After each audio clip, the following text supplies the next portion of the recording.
from the NewsChannel 5 network. This is the Takacs McGinnis Elder Care Law Hour. Welcome to Takacs McGinnis Elder Care Law Hour, where we explore the many issues that arise due to aging, disability, long life, chronic illness, or even unexpected illness. I'm your co-host, Tim Takacs, and today we're going to talk about the taboo topic of death. It's a topic that a lot of us really don't like to think about. So with us today is my co-host. Hi, I'm Barbara McGinnis, and in today's episode we're particularly talking about the business of dying, and with us as our first guest is Dr. Nikkalynn DeLaurentis, who is Medical Director for Sarah Care, Hospice and Palliative Care. She also represents Goals of Care, which specializes in geriatrics and palliative care. Welcome, Dr. DeLaurentis. Thank you for having me. Can you start telling us a little bit about, just set the stage, what's hospice, what's palliative care, and how they're different? So I think a lot of people are familiar with the word hospice. Palliative is a little bit newer. In fact, at my Hospice and Palliative Care conference, they said palliative used to be considered the kids that everybody picked last for the team, and now all of a sudden palliative are the popular kids that everybody wants to sit by. So palliative and hospice both focus on addressing the medical, physical, social, emotional, and spiritual needs of a patient with end-stage or terminal illness, specifically with the intent to help relieve suffering. Okay, so it's a dying patient and that needs comfort.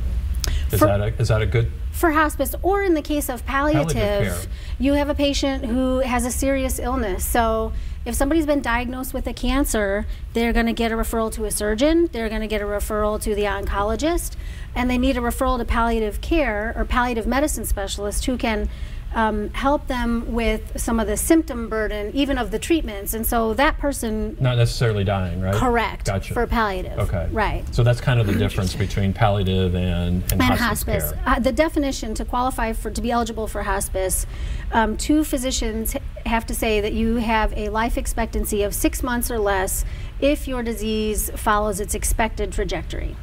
Right. Right. But palliative care, I know, and there's also just an insurance difference and a reimbursement difference, right?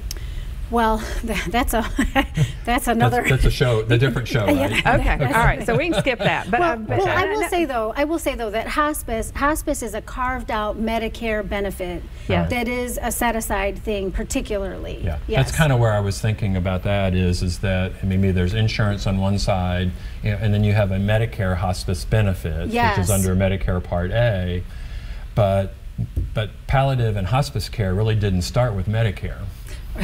Right, that's true. So it's been around forever, for a long time. As long as people have been alive and been dying. So palliative care physicians, they're going to get paid just like a regular treating physician or specialist would get paid under your primary insurance. Correct. Yes. That is correct. Right. All right.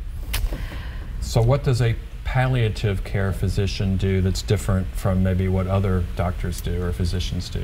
So the palliative physician works in conjunction with the other physicians to really look at the whole person with the specific goal of relieving suffering. So whereas your oncologist or your other physicians are really laser focused, as they should be, toward treating that disease, the palliative is really looking at the whole person and the family and the caregiver.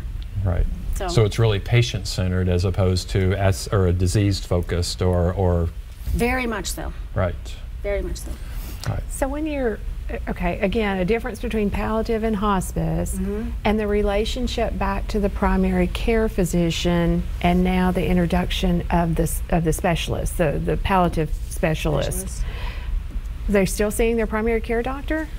So if someone is receiving, let's say someone is getting treated for a serious illness and they also are seeing a palliative physician, absolutely that person would be seeing their primary care physician. When a person elects the hospice benefit, the Medicare hospice benefit, they are choosing at that point to forego traditional aggressive treatment, or what I like to call disproportionate. They're laying down the burden of disproportionate medical intervention. And I didn't come up with that. I came up with that with I got that from Ira Byock, who's a leader in the field. Okay. But so a person who elects the hospice Medicare benefit is choosing to lay down the burden of disproportionate medical intervention and foregoing some of the more harsh, aggressive treatments. So disproportionate medical intervention basically means stuff really isn't going to work very well, traditional medicine. So let's do something else. Right, and it's stuff that can cause harm and doesn't necessarily lengthen life, right, or add to quality of life. Yeah. So, so to go back to your question, a person on hospice can go see their primary care physician. A lot of times they elect not to. They might be having a hard time getting out of the house. A lot of the primary care physicians kind of turn it over. And one of the things that I like to say is that if you have a heart attack, you need a cardiologist. If your appendix blows up, you need a general surgeon. If you are end of life and dying, you need a specialist in that field. And that specialist is the hospice team. Right. Is that? Right. I hope that answers your question. Yes. Right. Yeah. So tell us a little bit about what you do, what your team does. Oh my gosh. So our hospice team does so much, especially if we can get a patient on hospice early enough. There's such a taboo. I think the word hospice evokes this visceral negative reaction in people, and people think, oh, it's giving up. You know, you still have to fight. And the question isn't to fight or not to fight. The question is, what are we fighting for? And let's discuss that. Let's figure out what that is, and let's help you fight for it. So this phrase, oh, there's nothing more we can do, is like nails on a chalkboard. There's so much more we can do. Right. So I think of it as you're coming in for your landing, and you don't want to come in smoking hot and in a tailspin. You want to be prepared. You know you're going to land this plane. So I like to think of myself or my team sometimes as the pilot, like, okay, let's get in the pilot seat. Let's make small adjustments in altitude or direction as we bring this thing in. Now, sometimes we do get people screaming into the runway at the end, and it's hard to do everything you need to do. But anyway, we still make it happen. So one of the things we do is the first thing we look to do is to decrease the medication burden. And if I had a nickel for every time we took someone off half their medications and they came back to life, I would be on a condo on the beach. Okay, well, metaphorically came back to life. That's not what hospice does, right? Well, I mean, in a way, I guess metaphorically. Difference between life and death. You're not bringing someone back to life. Well, sometimes we inherit people and they look really bad, and we think, ooh, I don't know that this person's going to last the night. Oh, okay. And so you decrease half their meds, give them morphine. That's a whole nother topic we could talk about. Right. Give them some morphine. Next day, they're sitting up on the side of the bed asking for scrambled eggs. That happens a lot. Now, I don't want to provide false hope. That doesn't happen every time. But the team goes in, we look to decrease the pill burden, we assess some of the emotional needs of the family, of the patient, address some of the spiritual needs that are going on.